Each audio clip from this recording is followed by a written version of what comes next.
Good afternoon, and thank you for being here. My name is Gloria Baker, and I am the founder and president of Veterans Preference here in San Diego, California. Our organization works to prevent homelessness for female veterans. We also provide educational seminars like the one we're having today, other training and resources for the women we serve, but also for the military community as a whole. I would like to also thank one of our partner organizations, the National Association for Black Veterans, the Oath of Monday, Better Life Chapter 72, also here in San Diego.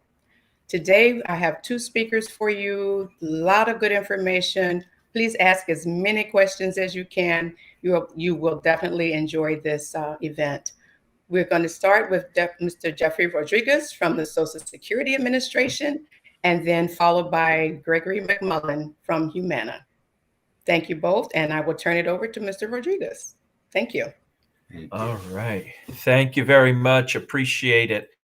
And it is a pleasure to be with you all today and to be able to be present in sharing Social Security information with you all. So as we go through, there's some slides that I'm going to go through, some good information. And what I would ask is just kind of keep the questions till the end, and then I'll try to answer those best I can, because it may be as we go through, there may be some of those questions that you may have and already answer them. So in just to start with, what I want to look at and I want to read is just a quick disclaimer. The material in this presentation has been prepared by the Social Security Administration's Public Affairs Office and is intended for educational purposes only. And participation in this presentation does not constitute an endorsement by Social Security or its employees or the organization's information, as well as products not provided by Social Security. All right, so let's go ahead and jump right into the information here with Social Security. And, nice little tagline, with you through life's journey. There are many things that we go through in life, and one of them that we come up on is Social Security. Now, I always tell people, before you reach out to Social Security, I would suggest that you go to our website. It is a fantastic, it's a phenomenal website. And I don't say that because I work at Social Security, but I say it because I work at Social Security, if that makes sense.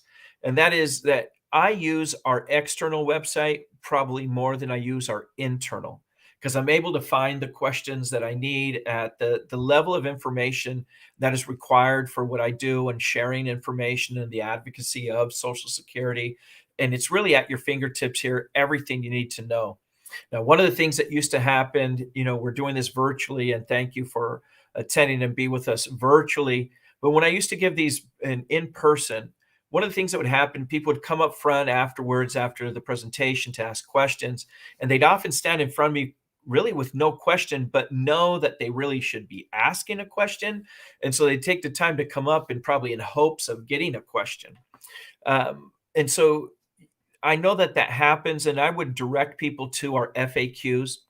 Our FAQs are a great place to start. It really will spark and unlock maybe some of those things that you think that or will come up that you probably should be aware of, that you weren't maybe even thinking of, and it'll probably take you down another trail for you to look at other information, just along with all the information that is present on our website.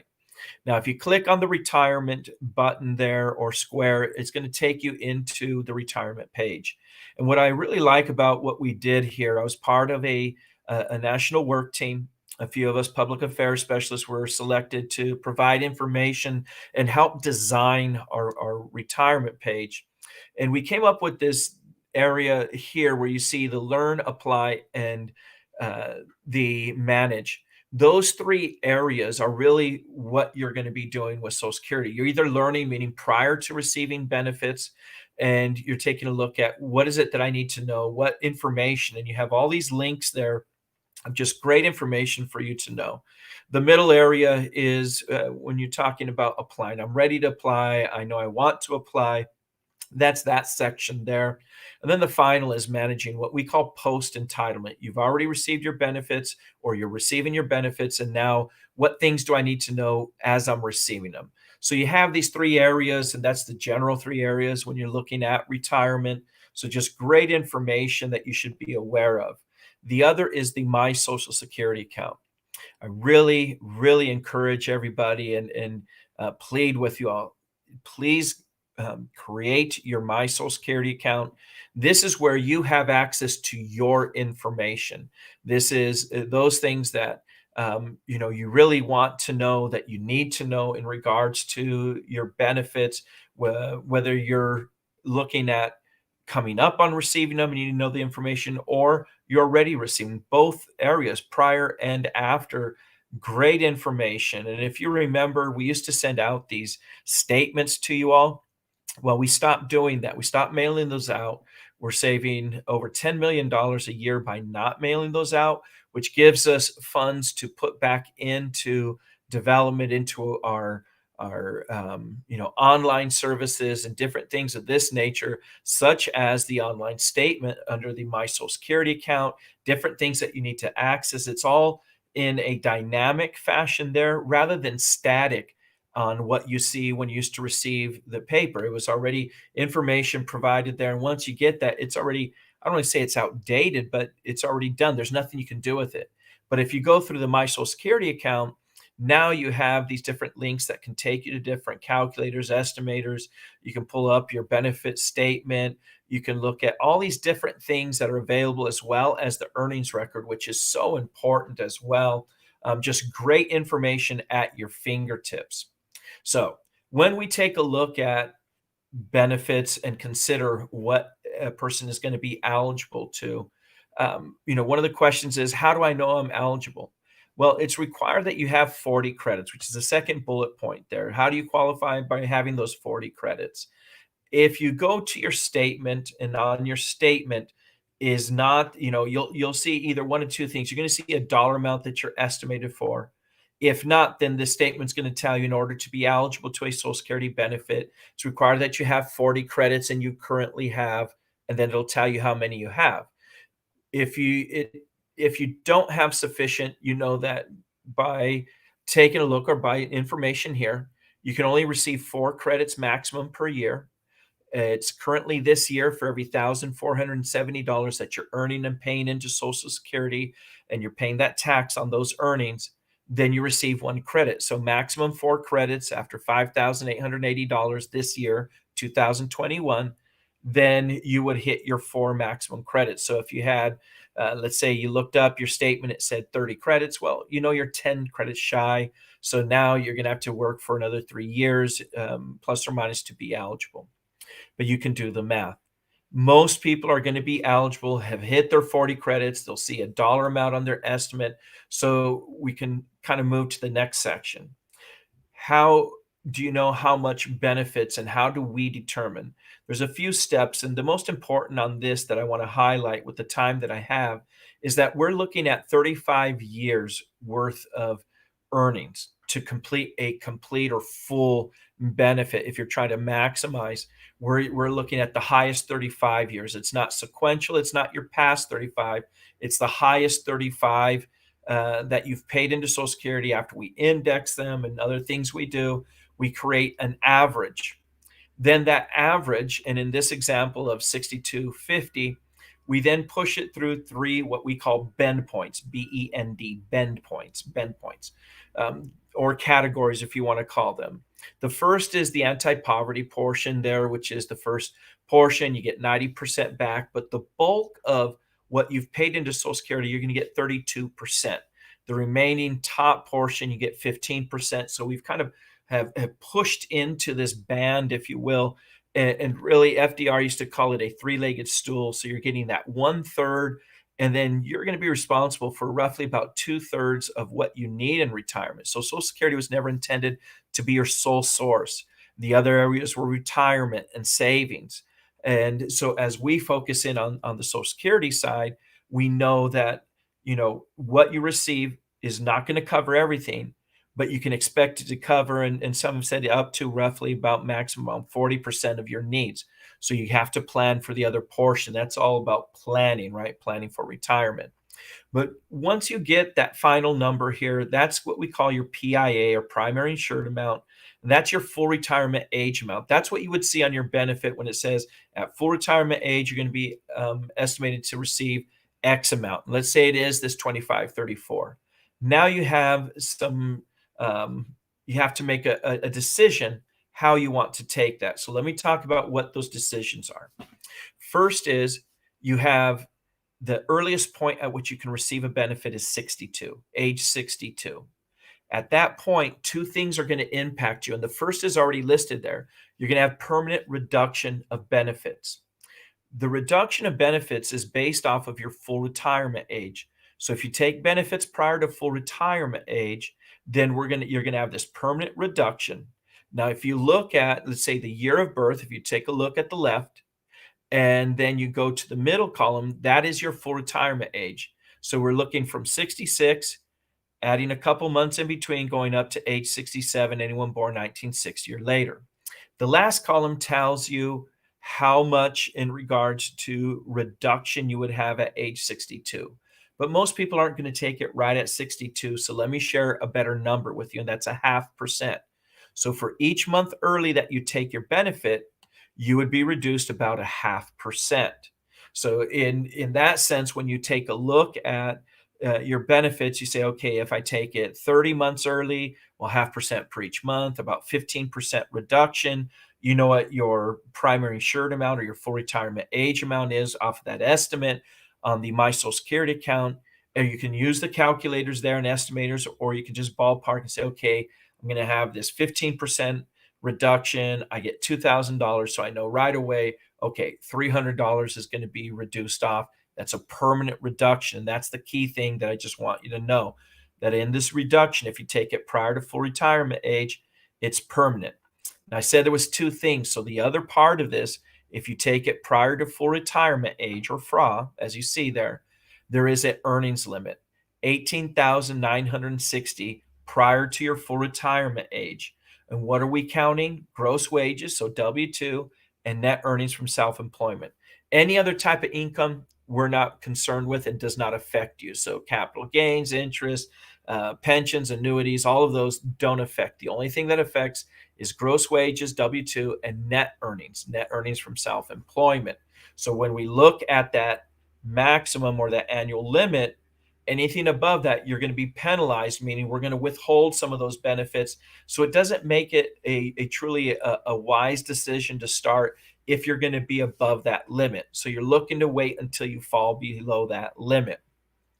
Now, if you wait to take your benefits until your full retirement age, and everybody should remember, so let me go back because I really want you to grasp this. What is your full retirement age? We looked at that already. Look at the column on the left, find your year of birth, column in the middle, full retirement age. So whatever your FRA is, write that down, get a tattoo, write it on your wall, whatever you need to do to remember, because that's really important. Everything drives around your full retirement age. So if you wait until your full retirement age, that month that you turn your full retirement age, you're eligible to 100% of your benefit, and there's no income limit. If you took your benefit prior, you have permanent reduction. It will never go back up to its full amount, not here at full retirement age, not at 70 or 80 or 90, or even if you turn 100, we're going to congratulate you, but you still don't get to return, and you're always going to carry that reduction if you take it early. But if you wait until your full retirement age, your benefit matures, you get 100%, and there's no income limit from that point forward. So you could still be working or having other income, earned income, and it won't affect at that point. The other option is wait till anywhere past your full retirement age, up to age 70, and you're going to receive what's called delayed retirement credit, or DRCs, delayed retirement credit. The delayed retirement credit is 8% for every 12 months that you delay taking your benefit past your full retirement age. So if you go from 66 to 70, that's 4 years. So 4 times 8 would be 32% additional on top of the benefits that you are eligible to at your primary insured amount or your full retirement age amount. If you 67 is your full retirement age, it would be 67 to 70, 3 times 8, that'd be 24%, or anywhere in between, depending on how long you delay those benefits. Now, if you get anywhere in between and you say, you know what, I just need to take my benefits, you can do so. So maybe you only delay 18 months or 20 months. You'll get month-to-month delayed retirement credit for the months that you delay it. You'll get credit for that, and it'll increase your benefit. And that's a great way to increase your benefits in a time period where you're unable to. Now, when we look at this, just keep in mind here that you have these options: early reduced retirement as early as 62, but you're going to have permanent reduction. You're getting that 0.5% plus or minus for each month that you take it early. Again, it's not going to change. It's a permanent reduction, as well as you have to be below whatever that earnings limit for the year. Currently, right now, as you see, that's that amount, the 18,960. But every year it can change. So you have to go and look online and find out what our limit is for that current year. Or you can go full retirement age, 100% of your benefit earnings at that point are a non-factor. You're able to obtain your benefits no matter, even if you continue working, or the DRC. So the choice is yours.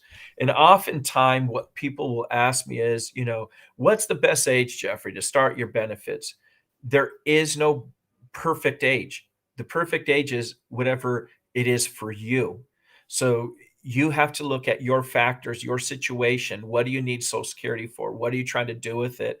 And then apply it in that way and figure out, okay, this is what I want to do with my benefits, and this would be the time to take it. Again, now some of those factors that you have to consider: work, age, how much you're going to receive. Do you want permanent reduction or not? One of the other things that comes into play is spousal benefits. Spouse benefits, you'll hear someone maybe say, hey, my spouse was eligible to something. They are. In a life claim, while the number holder is still alive, their spouses are eligible, or that their spouse are eligible to, as you can see here, up to 50% of whatever that person's full retirement age benefit was, that PIA.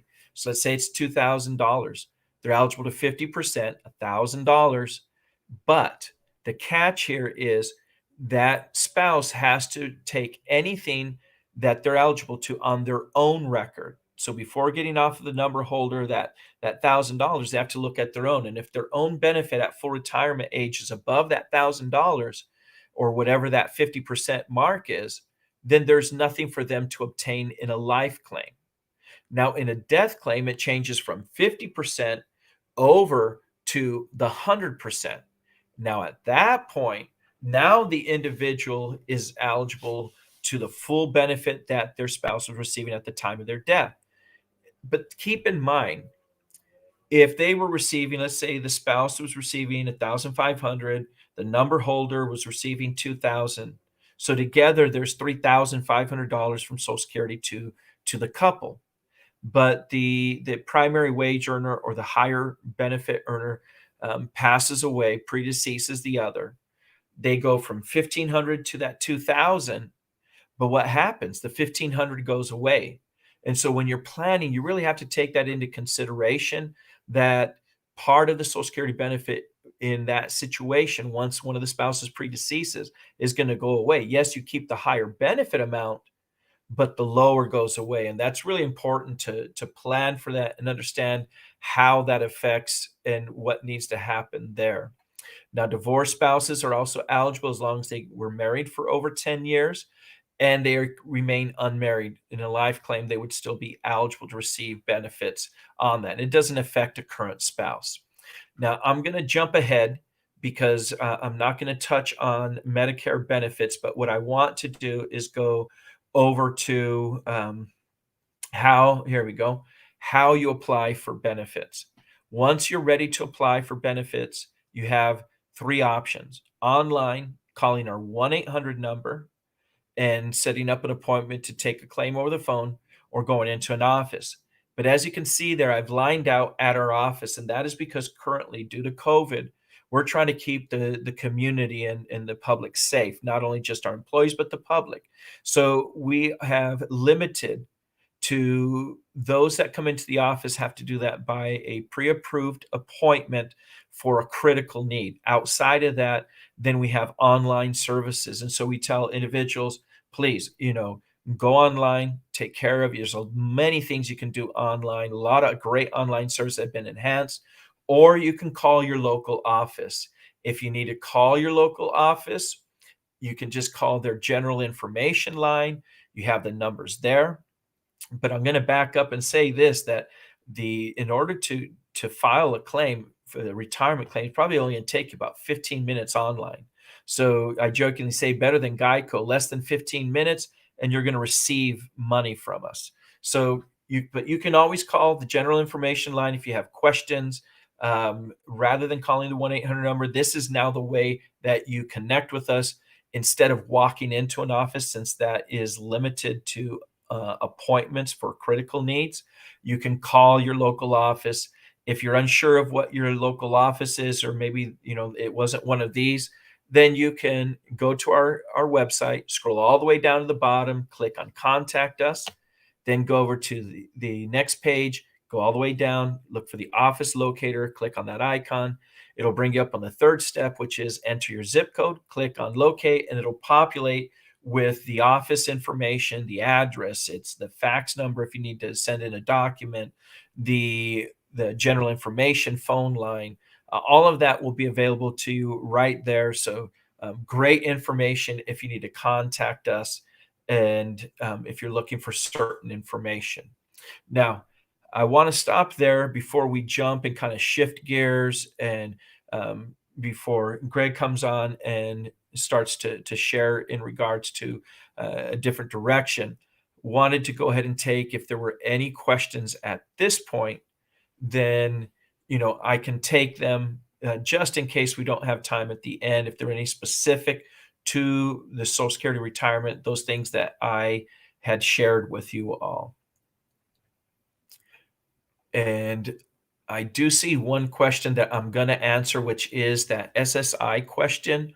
So if someone has a 100% the total and permanent disability benefits from the VA, you are able to file for disability through Social Security. You wouldn't be filing the retirement because you don't meet the age requirements, but you could file for disability. Now, it's not SSI. SSI is supplemental security income. That is a needs-based program. In your situation, you're receiving from VA, so that would put you above income level for SSI. But what you'd be applying for is the SSDI, the disability portion of Social Security. So there are some certain things, and there's a lot of little factors there. But I would definitely say that if that is the situation, I would encourage someone, file online, file the disability, allow us to review it and to see if you're eligible. Now, if someone has some specific questions to that, I would say reach out to your office. And I'm going to give you this because those of you who are here, I appreciate you taking the time and joining us. And so if you look at kind of the moniker there with my name on it, it actually is my email, jeffrey.rodriguez@ssa.gov. And for those that have questions that we're really not able to get into here, feel free to email me. I will answer your question. Just keep in mind, I'm kind of a busy guy. I cover Orange County and San Diego, so it can get a little busy. But I definitely will respond, and whether I can answer it online and rather in an email, or if we need to set up a time, I'm willing to help in that way. I want to make sure, especially this group, that we take care of you. We appreciate your service to our country, and we want to, instead of you getting frustrated and not unsure, reach out to me. I'm the liaison for the area, and I'm more than willing to help. Now, the other question here that came up, what about children of disabled individuals? Are they entitled SSA? So when an individual, not just disability, but even for retirement, there's certain beneficiaries that are eligible. Children that are under the age of 18 are eligible if the parent is receiving retirement or disability. Let's say someone had late in life had children, or even maybe adopted grandchildren. They would fall under that. Or if in that case, it could be also an adult child that had a disability prior to age 22 are still eligible for benefits once the parent starts receiving, again, a retirement or disability benefit. And then the other beneficiary is the spouse. The spouse is potentially eligible. We have to look at all those other factors that I kind of mentioned a little bit, but those would be your primary three sources of beneficiaries. So hopefully that kind of helps. Take a look at online and go into benefits for the family under the retirement section, and it does cover a lot of that. And then if you have any questions after reading that, again, please allow me to help. Reach out to me. I'd love to help. And instead of maybe continuing here, I was able to share what I wanted to tonight. So thank you. And what I'll do is I'll pass the remaining time over to Greg so that he can go in and answer and provide some other great information tonight.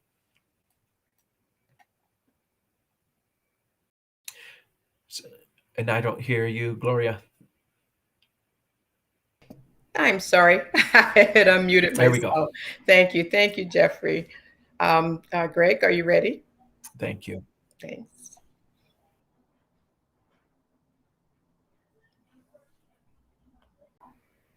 Okay, there you are. All righty. Okay. So I'm assuming you can hear me, right? Yep, you can hear you. Okay, super. Great. Thank you so much, Gloria. I appreciate it. And again, my name is Greg McMullen. I'm with Humana. Humana is a Medicare health insurance organization. I've been with Humana for over 13 years. I'm here in San Diego, California, and my information is down there. I'm a field sales representative. My phone number and email address, and I have a personalized website for information. So if at any point you need to get a hold of me after the presentation, the information, I'd be more than happy to help you out and get you the information and resources that you need. I'm also going to go through a presentation as well with some information. And please fire away at any questions in the chat. I'll do my best to answer them right on the spot, unless in the next slide or two, I'm going to be answering that question. I'll do my best. And if there's any question that I can't answer, please reach out to me and I'll follow up with you and get the answer that you need to your question. And then also any other type of information as it relates to Medicare. So Humana is a large organization, second largest provider of all Medicare health insurance plans. We're in all 50 states as well. And I'm actually, as I mentioned, in San Diego, but I actually do help individuals with their plans throughout the state of California and several other states as well that I'm licensed into. So I can speak to several folks that if you're not in San Diego County, I still can certainly help you out. And if I can't personally, I certainly can get you a fellow colleague that can help you out. So I'm going to, thank you, Tracy, for putting that up there. And so I'm just going to go through this presentation here, getting to know Medicare and just a tour of how, Humana actually does work a lot with our veterans and very much appreciate our veterans for the service that you do provide. And also like to say thank you to Jeffrey, who did a great job with Social Security, because I know both of these topics are very complicated. And so hopefully he brought some clarity to a lot of the Social Security benefits, and hopefully I'll be able to do that as well. If you can go to the next slide, Tracy, thank you. And so, as you can see that statement here, we are honored to support our veterans' health and everything that makes you, you. So at Humana, our commitment to veterans includes partnering within organizations you trust, learning what matters most to you, and giving you the confidence to choose the right plan for you, for the whole you. And that's just a part of what we call human care at Humana. So if you go to the next slide, here's the topics that I'll be covering with you today. Medicare eligibility, your Medicare options, relationship between Medicare and the VA healthcare, Tricare for Life and Medicare, Champ VA and Medicare, and important dates and other helpful resources. So next slide. So are you eligible for Medicare? So if you are within 3 months of turning 65, you are eligible for Medicare initial enrollment period. So you can be eligible for Parts A and Part B.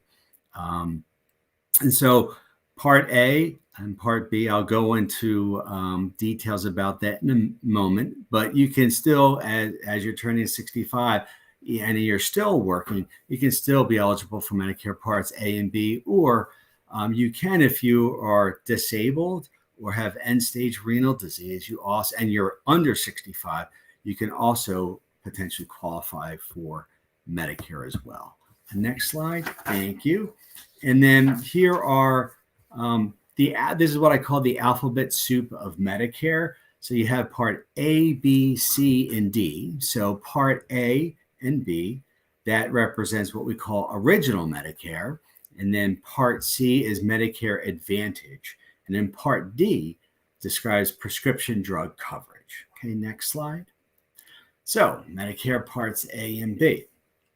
So Part A basically covers you in the inpatient hospital. So if you stay in the hospital overnight, that's considered inpatient. You're admitted to the hospital, and Part A covers you there.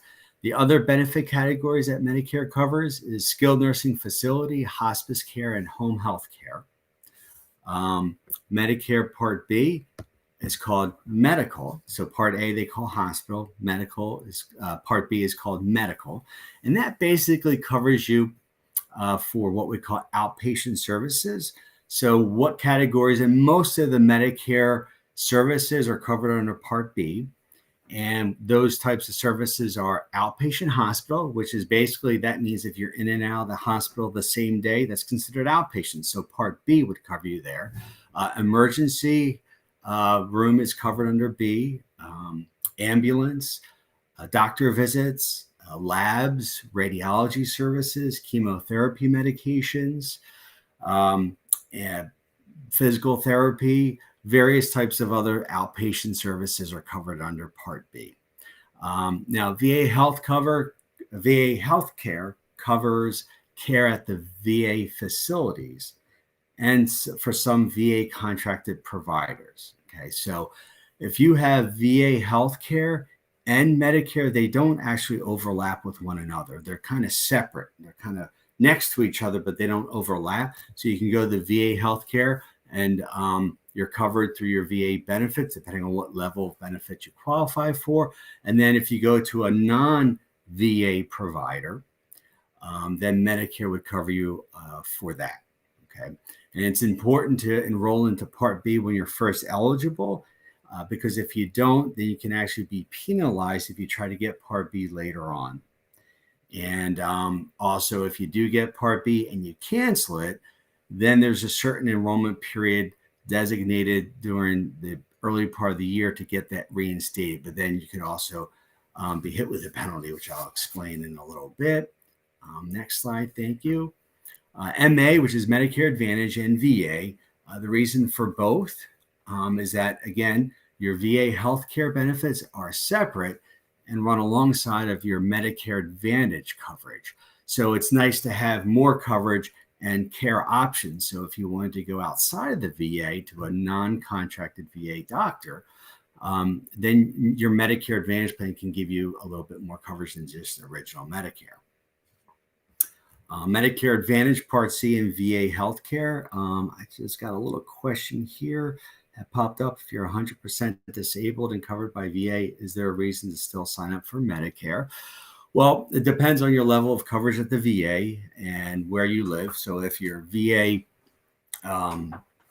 facilities and providers, if you have a lot, like in San Diego, there's a lot of veterans facilities and healthcare, you may not need it. But if you ever wanted to go outside of the VA for benefits to, like I said, a non-contracted veterans provider, then yeah, Part B, like I said, Part B, most of the services are covered. And so you would need Part B to provide those services and have coverage. If you do not have Part B, then you're going to be paying 100% out of pocket. Also, the other thing that's covered under Part B is the emergency room, where your coverage might be limited with the veterans as well, especially if you go outside the VA for emergency coverage. So Part B under Medicare would cover you for that as well. So it kind of depends. It's tough. I do run into a lot of people that never got their Part B. And I do occasionally get calls from veterans, one in particular where he actually did go to an emergency room that was not a VA hospital, and he ended up getting the whole bill for that because he did not have Part B, and his veterans benefits was not covering it. So then he called me up and saying, well, how do I get my Part B? And I guess I'll just jump a little ahead for that. There's a general enrollment period from January through March for people to enroll into Part B. When Part B was first available to them, they can only enroll during those 3 months at the beginning of the year, and the effective date won't take effect until July 1st of that year. And then the penalty, how that is calculated, is for every 12-month period that you could have had Part B and did not, you'll get 10% penalty. So if you didn't have Part B, say for 5 years, and then you enrolled and got your Part B, that would be 5 times 10%. That's 50% increase on what your Part B premium would be. Okay. And you would have that penalty for as long as you had the Part B coverage. And right now, Part B costs most folks about $150 a month. Okay. Another question, how much does it cost to get the MA? Well, it depends on your area. So I would just encourage you, a lot of them are zero premium plans, just to kind of quickly put that out there. But it's best just to get in touch with me, and I can go over all the plan options that Humana has for you. And then another question, how do you provide evidence of creditable coverage to avoid any penalties if you enroll in Part B later? Well, if you were working full time and you had the ability to decline Part B, then you would just have your employer provide that information to Medicare that says that you had creditable coverage while you were working, and then now you're losing your employer coverage, and then you'll be able to enroll into Part B without any penalty. All right, I think I'm going to get back to my presentation here because I kind of veered off a little bit there. Apologize for that, but I can't help myself sometimes. I like to get those questions answered to you right then and there so that you can kind of move on and continue to pay attention to the other information I'm going to be talking about. But Medicare Advantage or Part C, basically how that works just in general. Medicare pays a company like Humana to take over and administrate your Part A, your Part B, and a lot of these plans will integrate the Part D for prescriptions in there. And so you have one provider taking care of all of your healthcare coverage. Okay. And so Medicare, in a sense, is outsourcing the administrative function of running all of your healthcare. So they pay a subsidy to these plans every month and say, okay, we paid Humana for this individual, and we're paying them every month a subsidy. So nobody bills Medicare. You bill the plan, and the plan will take care of it. And so what the plan does is they come up with a network of providers, either an HMO or a PPO. And then we determine what the monthly premium is going to be in addition to Part B. So you have to have Parts A and B in place in order to get these Advantage plans. And then we come up with the co-pays, what they're going to be when you use the plan. Okay, now with veterans, what Humana has, which is great, especially here in Southern California and other parts of California and other states, for those veterans that only go to the VA for all their health care, but you have your Part B and you're paying that $150 a month. Some of our plans are just medical and hospital coverage, and we rebate you some of your Part B premium to help save you money. So we can kind of give back part of your Part B premium. And in Southern California, that's $90 a month. We kind of give back to you through your Social Security check. So it's a good way to have coverage, and you can have some extra coverage outside of the VA. So again, if you go to a non-VA provider with our Advantage plan, you have a little bit more coverage than just straight or original Medicare. Okay, let's move on if we could to the next slide there. Thank you, Tracy.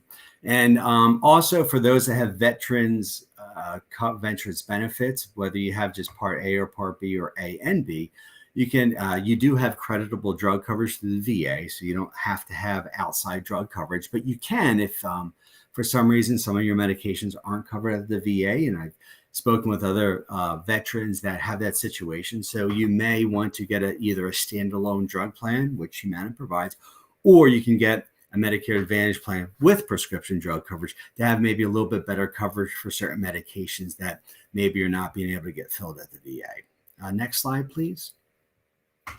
Medicare and Tricare for Life options. So those that have original Medicare A and B and Tricare for Life. Tricare for Life will act as a supplement to your parts A and B. So you have to have A and B in order for Tricare to be secondary, and it acts as a supplement. And what's great with Tricare for Life is you can go to any doctor that accepts Medicare, and Tricare for Life will pay after Medicare pays first. And also you have creditable drug coverage that's included in with your coverage. So you have full coverage when you have Tricare for Life.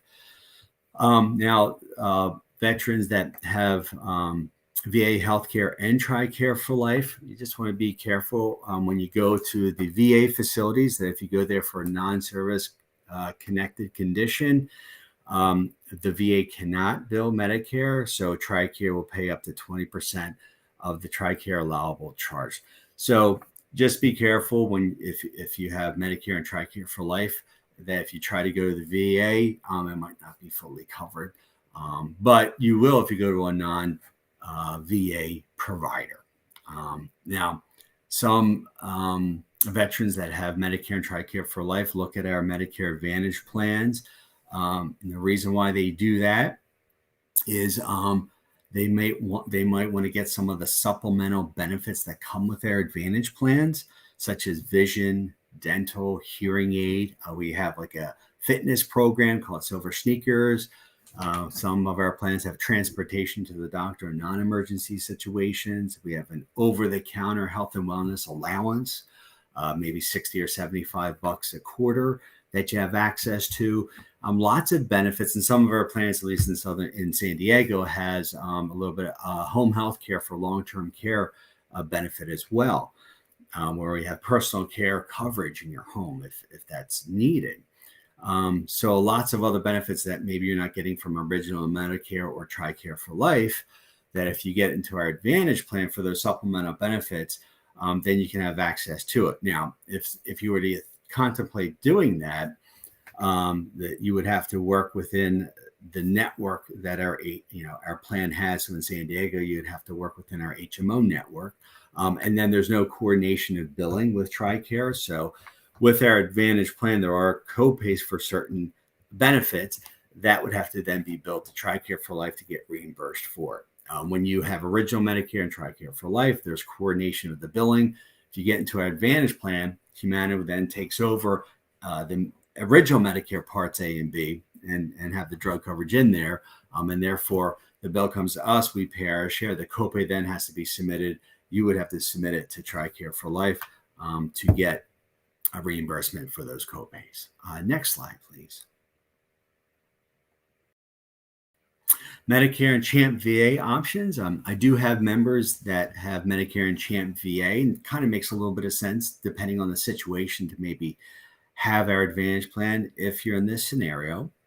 But that's also where Medicare would be primary and CHAMP VA would be secondary. And so there's no, again, like Tricare for Life, there's coordination of billing with Medicare and CHAMP VA. And you have the flexibility to go to providers that accept original Medicare. Okay. And also you have creditable drug coverage included in with your CHAMP VA. So you necessarily don't need anything else, but with our Advantage plans, if you like those supplemental benefits that come with our Advantage plan, you just have to know that we don't coordinate the billing. So again, you have to go to our network, which is an HMO, which requires referrals to see specialists. And then any co-pays that we have in our plan, you would then submit that to CHAMP VA for reimbursement. And then also with a prescription drug plan as well. You have our formulary to work with, and we would also administrate the prescription drug plan. So you have to fall within our plan guidelines as it relates to the drug coverage. But when you do that, then you're able to take advantage of all those benefits that come with the Advantage plan. Now, just a little caveat there. If, the only need that you had for our Advantage plan was for the, say, dental and eyewear coverage, and that's the only reason you would want that. Humana does offer freestanding dental and freestanding vision plans that might actually be more suitable for you, where you can purchase separately. And again, you can contact me for information on that. It's not restricted to any enrollment periods, and you won't have to have any hassles of staying within a network of providers, and not having the coordination of billing that you do have with original Medicare and Champ VA or Tricare for Life. So that might be a better avenue for you. And again, there's a lot of information being thrown at you with limited time, but I can't go through exact detail, but that's why we have our contact information. So please just reach out to me. I'd be more than happy to work with you one-on-one to kind of go through everything and figure out what's most suitable for you. Next slide, please. Enrolling in Medicare. So if you're already a Medicare member, where you have Medicare Parts A and B, we're actually right around the corner from the annual election period. It's called AEP, annual election period. That's where from the dates of October 15th, which is this Friday, through December 7th, that's where anybody and everybody can make adjustments to their medical and or prescription drug coverage. So this is the perfect timing for you to reach out to me to say, hey, let's take a look at what Humana has to offer and see if it makes sense to help you out. Especially with our Part B premium rebate program that we have, or if you needed our Medicare Advantage plan with prescription drug coverage, whatever the situation may be, or just a standalone drug plan. Now's the time to take a look at that, to take action. And then anything that you do during that enrollment period, October 15th through December 7th, will give you a January 1st effective date for the upcoming year. Now, as I mentioned earlier, when you first turn 65, there's a 7-month window for you to get your A and B and your drug coverage, your Advantage plan, and all that kind of stuff. 3 months prior to your birth month that you turn 65 is what we call the initial enrollment period. And everything will take effect the first of the month that you turn 65. Unless you turn 65 on the first of the month, they'll give you the previous month effective date. But even though you have 3 months prior to your birth month to get the enrollment, it won't start until the month that you turn 65. And then you have an extra 3 months after that to get all your ducks lined up in a row to figure out if you want your Part B, and if you need a separate drug plan, or if you need your Medicare Advantage plan, etc. If you are disabled and under 65, you can get Medicare. You have to be on disability for 24 months before you can qualify for Medicare. The only exception at this point is if you're diagnosed with ALS or if you have end-stage renal disease, then you can get Medicare right away when you're diagnosed with those situations and you're under 65. Next slide. All right. There's other enrollment periods. So we call special enrollment periods. So let's say you're already a Medicare beneficiary and you have whatever plans you have, and you move to a different state or even a different county. That's a special enrollment period. So if that happens anytime during the year, you're able to make a change to the new location that you move to. A Medicare typically gives you up to 2 months after the month that you made the move in order to do that. Another special enrollment period is if you had employer coverage, you have your Medicare Part A, and you didn't get Part B, say, and you were 65 and now you're age 70, you want to retire. At that point, you can enroll into your Part B whenever that retirement date happens. So that way it coordinates with the termination of your employer plan, and you can get your Medicare to start, your Part B to start that same day that your group coverage terminated. And then you also can coincide to get your supplement or your Advantage and your prescription drug coverage all to line up on that crossover date. And there will be no penalties as long as you provide Medicare that you had employer coverage, which is deemed creditable, then you're good to go.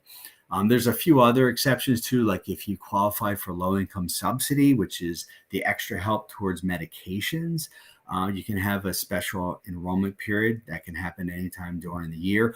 Or if you qualified for Medicaid, in California, we call it Medi-Cal. If you qualify for that, then that's a special enrollment period for you to make changes to your prescription drug or your medical plan as well. And Humana does have plans that work with Medicare and Medi-Cal as well too. So if you're in that situation as well, please reach out to me. Love to help you out and at least show you what Humana has. And then finally, the other open enrollment period is what we call a Medicare Advantage open enrollment period. I know there's so many enrollment periods that make your head spin. So they added another one just to make your head spin a little bit more. And that enrollment period happens from January 1st through March 31st. This is different than the general enrollment period that I talked about. So the general enrollment period, which has the same dates, of course, that relates to people that did not get Part B when they turned 65, and now they want to get Part B. Okay, that's the general enrollment period. This Medicare Advantage open enrollment period is different. It's the same dates, but this is where if you're already currently in a Medicare Advantage plan and maybe you're not happy and you want to switch to another company's Medicare Advantage plan, or you want to go back to original Medicare and pick up a standalone drug plan, this is the period of time they're able to make one change during this period. So if you had made the change in January, the effective date would be February 1st. If you made it in February, that change, effective date is March 1st, and then in March, if you made the change in March, your effective date will be April 1st, and then you're locked in for the rest of the calendar year in that plan that you're in. Next slide, Tracy. All right, so now applying for healthcare, some other information on the next couple slides are resource information. Again, reach out to me, email me, call me, text me. If you want the slide presentation with all the information in it here, especially with all these resources. So here's some information here applying for VA healthcare. You can go to your nearest VA medical center or clinic with the signed application for health benefits. They actually give you the form number on there. It's 10-10EZ. You can contact your state's Department of Veteran Affairs. You can mail in that form to the Healthcare Eligibility Center in Atlanta, Georgia. You can also get help applying for VA disability benefits by contacting a veterans service organization. There's some here in San Diego as well. They'll be able to set you up. There's a little contact information, a website there as well for VA healthcare benefits. And again, please just reach out to me for this information and also for local veterans of veteran wars, post AMVETS as well. I am pretty well connected here in San Diego, just as Gloria Baker is. She's another resource to you as well. But please reach out, especially here in San Diego, with this information. But if you're not in this area, there are other resources that I'd be happy to research and get to you. And Humana is a huge supporter of our veterans. That's why we work so closely with them. And actually, Humana is the preferred Medicare Advantage plan for all VFW posts across the country. So we really appreciate those that have provided service to our country. And we have lots of benefit plans that can really help out our veterans. Next slide, please.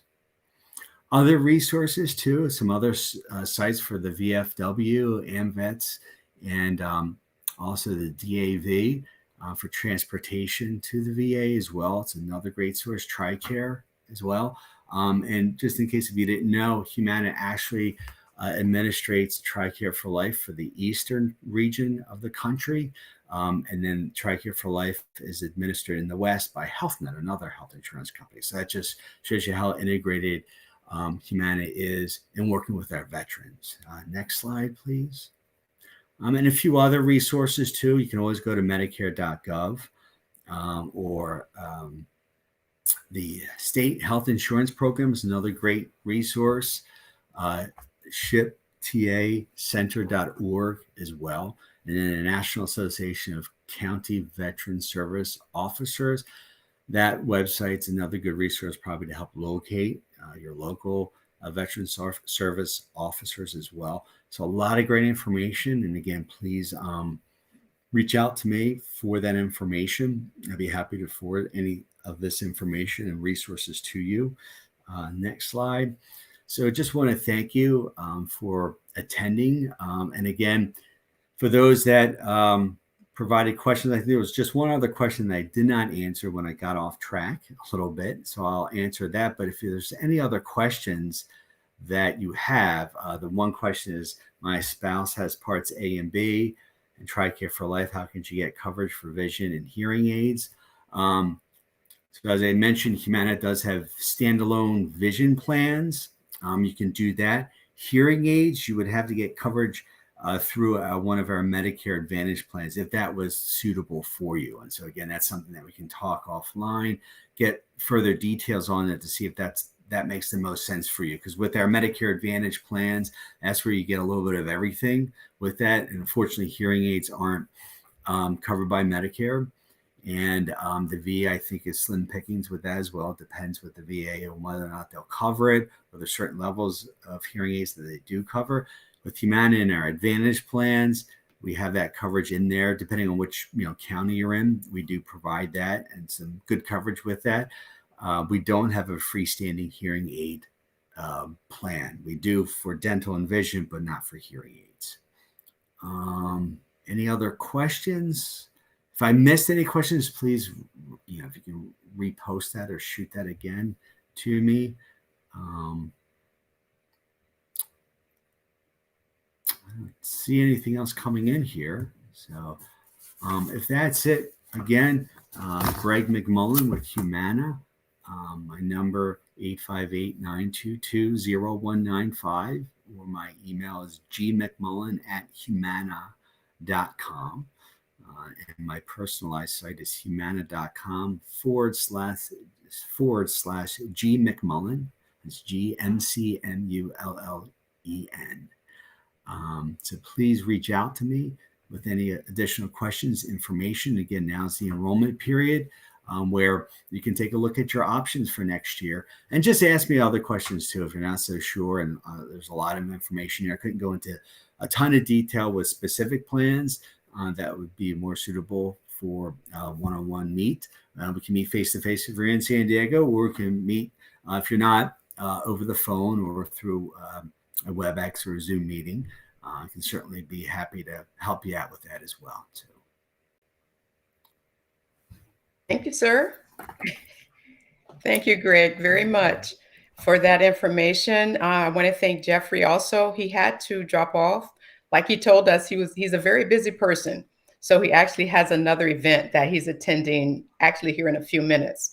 But someone had asked us to bring this information to you because Social Security and Medicare they're tough subjects. They're hard to maneuver. So now you have two people that you can go straight to and ask your questions and make sure you're satisfied, you're not frustrated. And that's one of the things we do, again, like for our veterans.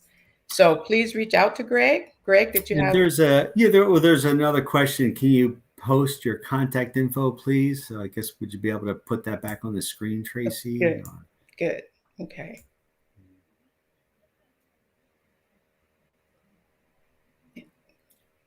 And I'll repeat my information again. Okay. That was another.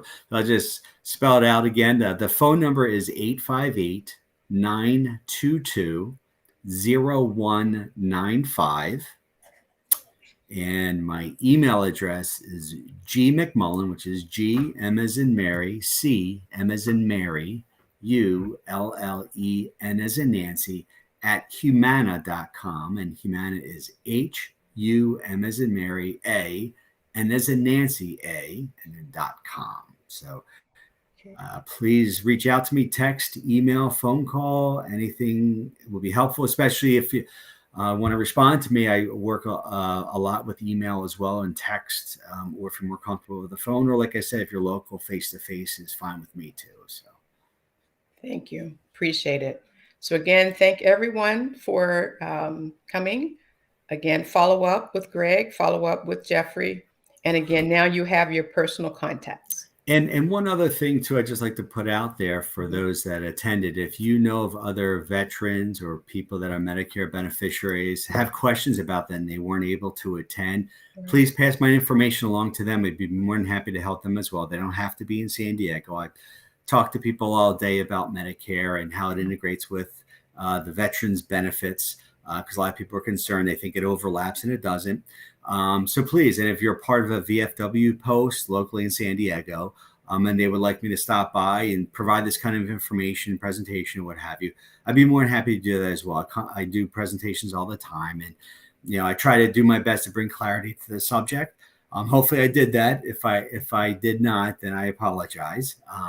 But in any event, please share and spread the word, and I'd be more than happy to help out. Thank you. All right. Thank you, guys, and have a good rest of the afternoon and evening. Thank Take you, care. Gloria. Thank you, Tracy. Thank you.